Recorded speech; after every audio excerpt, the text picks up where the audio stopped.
Hello everyone, welcome back to the Hot Girls Learn Hockey podcast. My name is Sarah.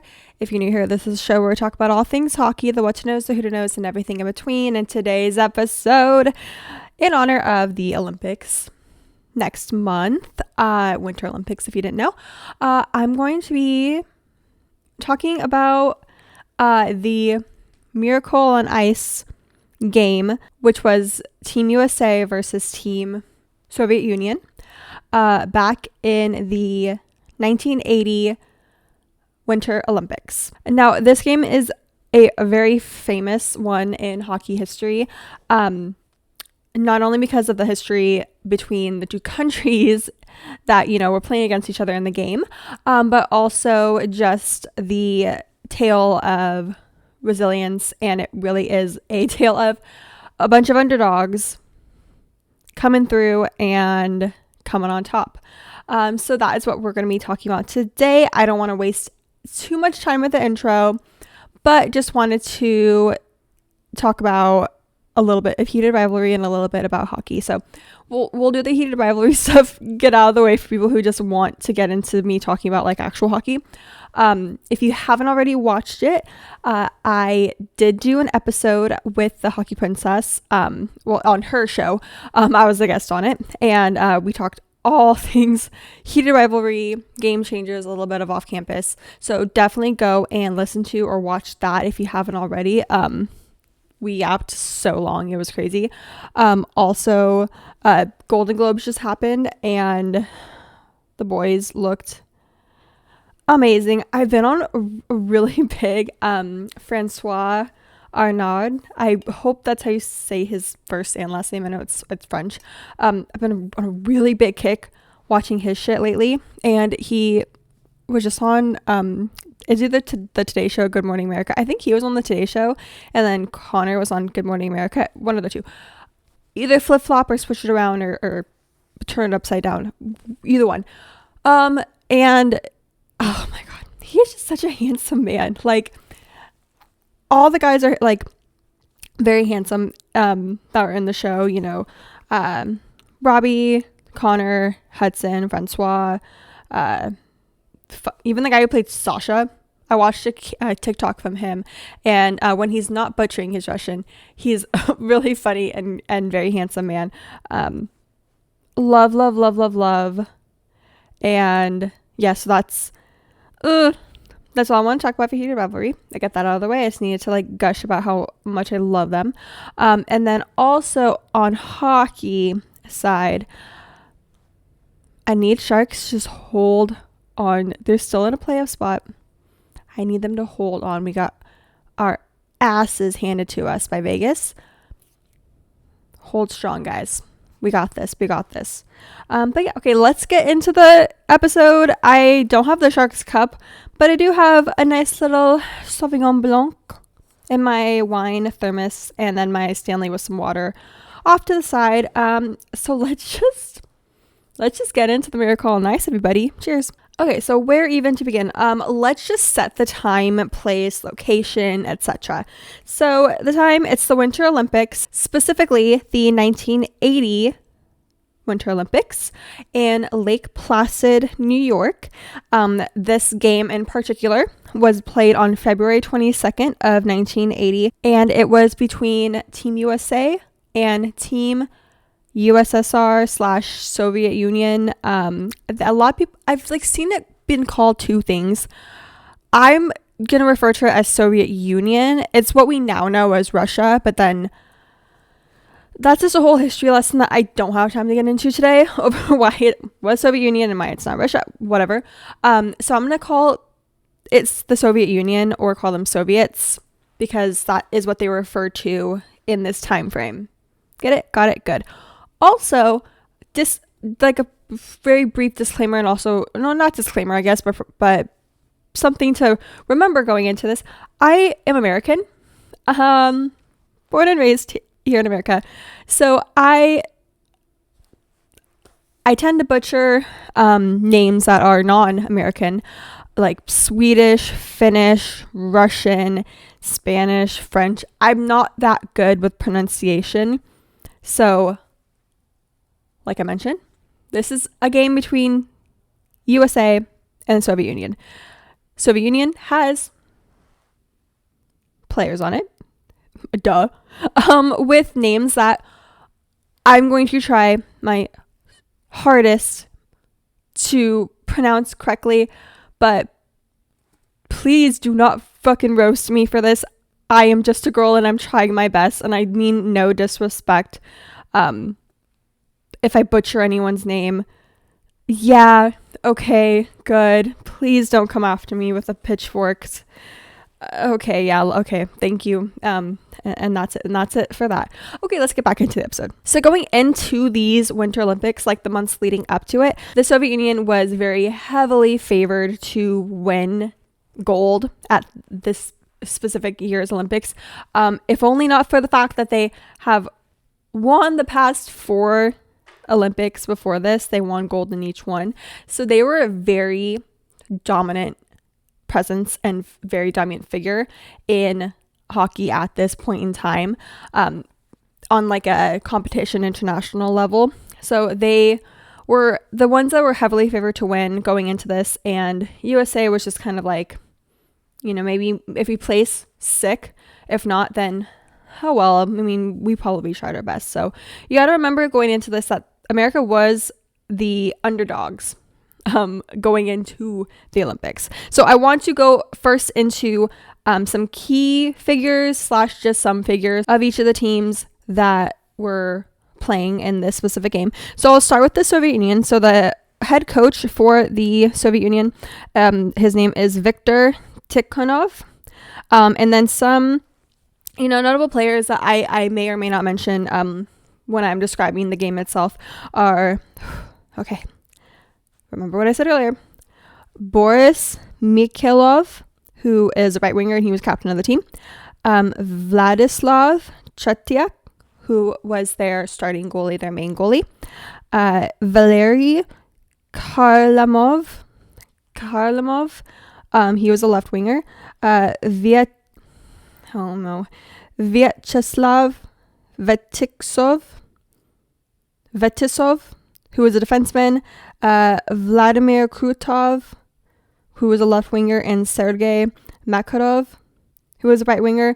Again, I'm trying so hard. I really, I even looked up how these guys were, their names were pronounced, and now I'm totally blanking on the correct pronunciation, but I'm trying my best. I'm sorry. And also what is important to mention is that many of the Soviet Union's team's players were pretty much professional players in the Soviet Union, and a lot of them were even employed by the military and the government, and their sole purpose was to represent the Soviet Union in these international competitions because they wanted to be the best of the best, and they were the best of the best. They still, you know, they do play very good hockey, but like you have to remember, these guys train night and day all the time. Like, they're getting literally paid by their government to be good at hockey and to dominate while representing the Soviet Union. So please keep that in your little noggins while, you know, I'm describing everything that goes on in this game. So that was the team Soviet Union. Let's go into Team USA now. So Team USA's head coach is a man named Herb Brooks, and then some notable players on the team are Buzz Schneider, who was a left winger, Mike Eruzione, who was a left winger and also the captain of the team, Rob McClanahan, a left winger, Jim Craig, the goalie, Mike Ramsey, a defenseman, and Jack O'Callahan, another defenseman, another guy who is a very key figure in the game, which I don't know why I didn't put him in my list of key players, is Mark Johnson, who was a center. And so now, in comparison to Soviet Union's team, Team USA was pretty much comprised of amateurs, to say the very least. They weren't professional players. NHL players were not allowed to be playing in the Olympics at this time. So it was made up mostly of guys from various universities or colleges from around the country. Bulk of them were made up of Boston University and then University of Minnesota players. So these college kids that, you know, are just wanting to play some college hockey, they went and tried out for the team. They made it on. And so we got like 20 or so guys, you know, coming from all parts of the U.S., joining together on this team and heading off to Lake Placid to represent their country. So now you definitely can see why the Soviet Union was heavily favored going in to win gold, because they have guys that are literally conditioned to win by their country. And then on the other side, we have Team USA, made up of guys who a lot of the time they played for fun, or they played because they had scholarships to these schools for hockey. And like I mentioned before, they were just like an underdog team. So there really wasn't a ton of enthusiasm about USA, but that will very quickly change once this game occurs. And being along with the underdog team, Team USA was also the youngest team in that year's Olympics, with the average age of a player being age 21, which is crazy. I don't even want to know how old the guys on the Soviet Union team were. And so now I mentioned at the very beginning of the episode that this game was one that is very famous in hockey history, not only because of the whole underdog aspect, but because of the atmosphere, to say the very least, about, these two countries. So where did this rivalry really come from, between USA and the Soviet Union?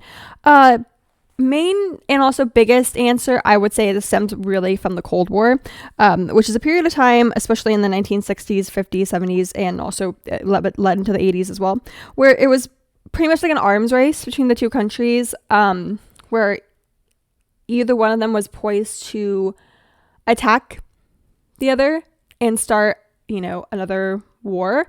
Tensions were very high between the two countries politically. It's a big chunk of history that I just do not have the time to go into. If you really want to look up the whole logistics of the Cold War, it even went into the goddamn 90s. You can go and do research on that, but just know that this was a big factor because, it was towards the end, kind of the Cold War era, but also these guys, their parents probably lived through like the bulk of the Cold War, where they were like so scared of getting bombed by the Soviet Union that there's like bomb shelters and bomb drills and all that kind of stuff. So that's a big factor of why there was so much tension between these two countries historically, but also just leading up to these Winter Olympics. So during the exhibition games for the Olympics, USA did pretty well. They did okay. But, when they played their exhibition game against the Soviets, they got their asses wiped clean with a loss of 10-3. And, one could say that this would have an effect of Soviets, not underestimating USA or anything like that, and just continuing to be better and better and better. But this actually had the adverse effect where Soviets did start to think like, oh gosh, these Americans are so easy to beat. Like, this is going to be like a cakewalk. I'm sure they weren't actually thinking that, but that kind of is, an effect that happened. They were like, this was so easy. This is such an easy win to get. Like, if they play like this when we're actually competing, oh my gosh, they'll be out in the first round. So going into the actual, rounds to see who qualifies to go to the medal rounds,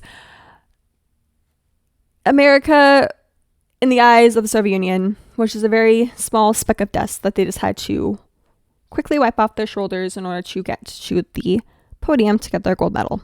So now the exhibition games are over, and now we're actually competing in the Olympics. So going through the first couple of rounds of playing, USA continued to do fairly well. They won against countries like Czechoslovakia, Norway, Romania, and also West Germany, which brought them to the medal round of the Olympics, the first medal round against Sweden. And then for the Soviet Union, they fucking dominated. Like, they came to win, And that's what they were doing in these first couple of rounds of the Olympics. They were dominating. They just obliterated Poland, Japan, Netherlands, Finland, and Canada, which also took them to the medal round against Finland. So now we have USA, Soviet Union, Finland, and Sweden going on to the medal rounds, which now brings us to the game. The game, which was Team USA versus Team Soviet Union on February 22nd, 1980. So I kind of toyed with how I was going to describe what happens in each period of this game. What I came to the conclusion of was I don't want to just do like a commentary on every single, block, slap shot, penalty, power, whatever. I'm only going to go through and mention the things of importance, things that contributed to the game, or things that just when I was watching the game, because I went through and I watched it, I found it like it was a very, very low quality rip on YouTube, but I did go and watch the game. So it's just things that I thought were worth mentioning. So if you want to, highly encourage you go and look up. It's called the Miracle on Ice game. You might get a couple of trailers for the Miracle on Ice movies. You can watch those too, I guess, but watching the actual game is like insane. It's crazy. I can't even imagine what the atmosphere was like if you were actually there. So highly encourage anyone to go watch that. If not anything, just go watch that third period, because that third period is fucking bonkers. Crazy. Which I will get into why I think so once we get to the third period. So let's go in on the first period of the game. So the game starts, and right off the bat, Soviets end up striking first. It was a goal from Vladimir Krutov with an assist from Alexei Kasatonov. And then later on, USA then scored, tying it up with a goal from Buzz Schneider. And then later on, there was a goal by Sergei Makarov, which then brought the score to 2-1. So far the Soviets are winning. And towards the end of the period, a very interesting thing happened. So it's a little confusing watching it. If you go and you actually watch this goal, you're not entirely sure what's going on. So I'm just going to kind of describe it and describe why it was a little bit confusing. Okay, so basically, at this point, there's only seconds left in the period, maybe 30, 45 seconds left, when a player from Team USA, Dave Christian, shot at the goal, and it was deflected by Chatiak, their goalie for the Soviet Union. So he blocked it, but then it bounced out in front of him, and he kind of lost sight of it a little bit. But in this split second that it was out of sight of Chetiak, Mark Johnson then found this loose rebound puck, and he managed to shoot it past. It was a shot that, as a goalie, I can get why you'd be really, really pissed at yourself, because he pretty much lets, the net just wide open for Mark Johnson to go ahead and fucking shoot it in. And when he got the goal when there was 1 second left on the clock. But when everyone looked up at the game clock, there were 0 seconds left. So it was a little bit confusing on whether or not it was going to be allowed, or whether or not it actually, if it made it in at the 0 mark or made it at the 1 second mark. But it made it in at 1 second. It's just that the people who are, stop the game clock when a goal happens, or when gameplay stops, they couldn't stop it in time. So it was a little confusing, but then the refs kind of determined that, okay, he made it at 1 second, so there technically is 1 second left in the game, in the period. So period's not over. So then another mini face-off happened, whatever, and then so period 1 ends with 2-2, USA and Soviet Union tied at the end of period 1, which then leads us to the second period of the game, where nothing truly remarkable happens except for one mistake that the Soviets team, specifically their head coach, makes. So he decided that Tretiak was ass for letting 2 goals in. So they brought in their backup goalie, and they're like, you're going in, suit up. Well, I mean, he was already suited up, but he's like, you're going in for the second period. And their backup goalie was Vladimir Mishkin.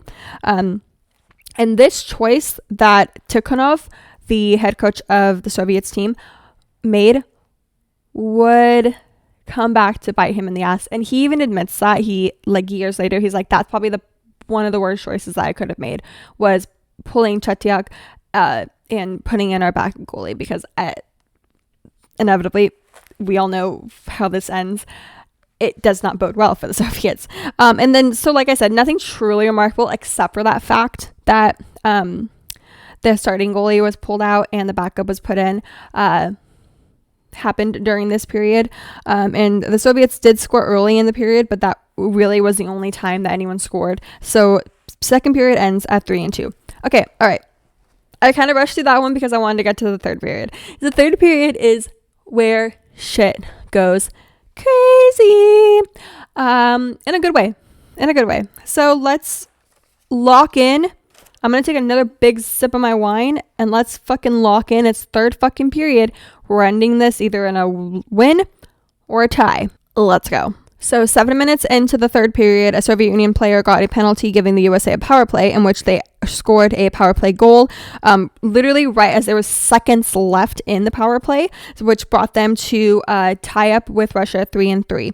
And then our king, Mike Irizoni, scored for USA with only 10 minutes left in the period, bringing them as in Team USA, up by 1 against the Soviet Union, which brought the score to 4-3. And now, what can only be described by everyone who was watching the game in person, everyone who was watching the game at home, everyone who was on that team, the family members of the team, the commentators, literally everyone that was at this game or watching this game, can only describe as the longest 10 minutes of their lives is about to unfold. There's 10 minutes left in the period. There's 10 minutes left in this regulation game. And it is 4-3 with the USA leading. All Team USA has to do is hold this lead. Hold this lead. If you can score one more, that's even fucking better, because then you have a 2-up lead. If not, you just gotta hold it. Do not let the Soviets score. And so that's what, their game plan was. And what was the Soviet Union's game plan? Well, they started low-key panicking. What is like the best way that I can describe it? You could kind of tell that they were like, oh shit, we did not see this coming. We thought it was going to be, a cakewalk, just like how the exhibition game was.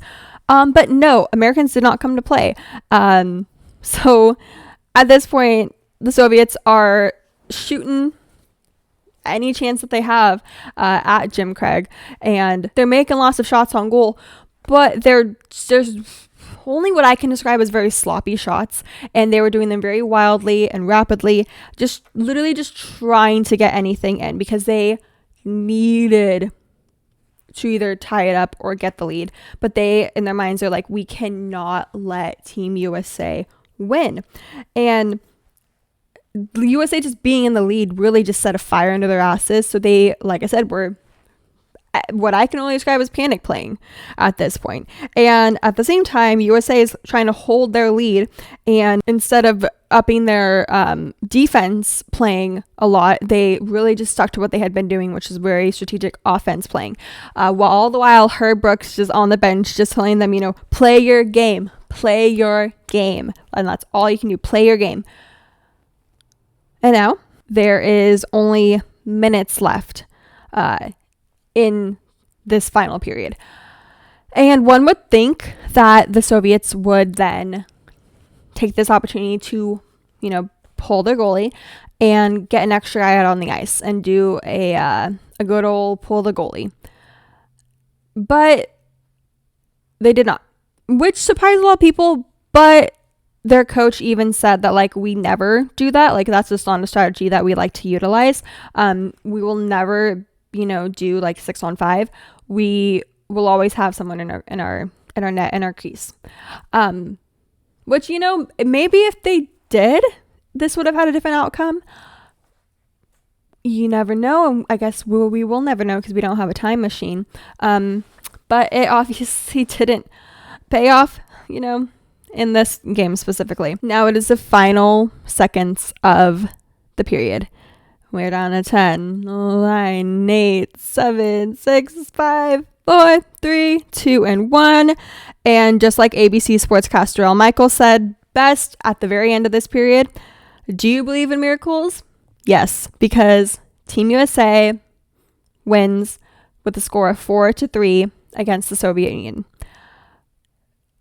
Like I mentioned before, I would give everything to be able to be in that little arena in Lake Placid on this day at this game, because the cameras were shaken. If you ever watched the footage of this third period and when they win, the cameras are shaken, the stands are shaken, the people are screaming, and the team storms the ice in victory. And Coach Herb Brooks runs to the locker room and just cries before joining his team.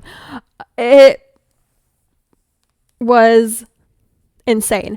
And this was something that everyone was watching. One, because, Team USA hadn't really been doing well in the Olympics before this. And two, because of the whole rivalry with the Soviet Union. It was a big thing culturally for like patriotism to watch people representing your country against your rivals. It brought a sense of patriotism. So everyone, it seems like in America at the time, either watched the game, was at the game, or just knew about this game and knew about this win. It was insane. It was a crazy, crazy time. And so now you're probably thinking like, oh my gosh, USA won gold, like slay, right? Well, okay. I need you guys to remember that this was just the first round of the medal rounds, because if you don't remember, there's 2 other countries that at the same time also played a game to see who would, go on. And those teams were Finland and Sweden. So then between those 2 teams in their game, Finland won against Sweden, and then that brought Finland to play against USA, and then Sweden played against the Soviet Union. We're in the game against Finland with a 4-2 win. That is what cinched a gold medal for Team USA. And the Soviets won silver, and they were pissed. Their coach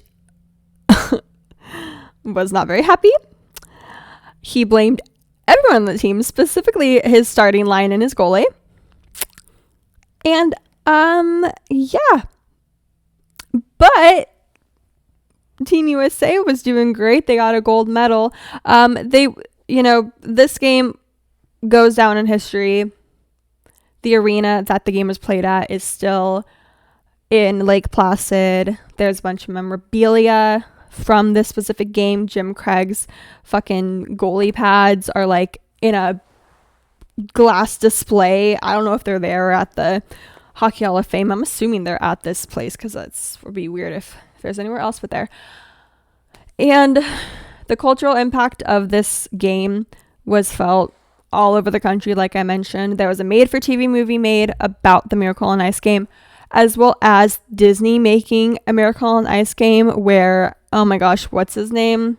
Kurt Russell played Herb Brooks, which is like, there's like a famous speech that is it from that movie that gets played a lot. At least I see clips of it on TikTok. I actually haven't seen the movie Miracle, but I could be influenced to watch it. I don't know. I like watching the actual game itself, but I could watch the movie. I don't know. Maybe I will. Maybe, next episode I'll start my intro by saying that I finally watched it. Who knows? But yeah, so that is the Miracle on Ice game that was played.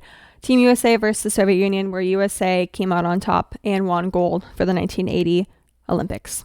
Wow, what a trip, what a journey that was. It's still felt to this day. These guys are still known as like the GOAT hockey players for Team USA. And this story is one that will live on forever as a story of underdogs and just resilience. So that is it for today's episode. I'm so happy that I finally got to sit down and talk about it, because this game, I've known about it for a really long time. I was really into 1980s pop culture at one point, like learning about everything.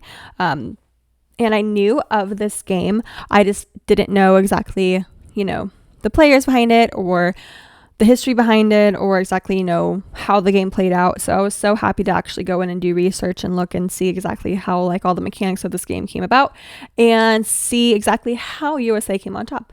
So thank you so much for tuning into today's episode. I'm not too sure what next week's will be. I will probably put up a poll when I put up this episode as well, if not just shortly after I put up this episode. Thank you guys so much for listening or watching. If you are watching this on YouTube, please make sure to like, comment, and subscribe to the channel. It does help out a lot.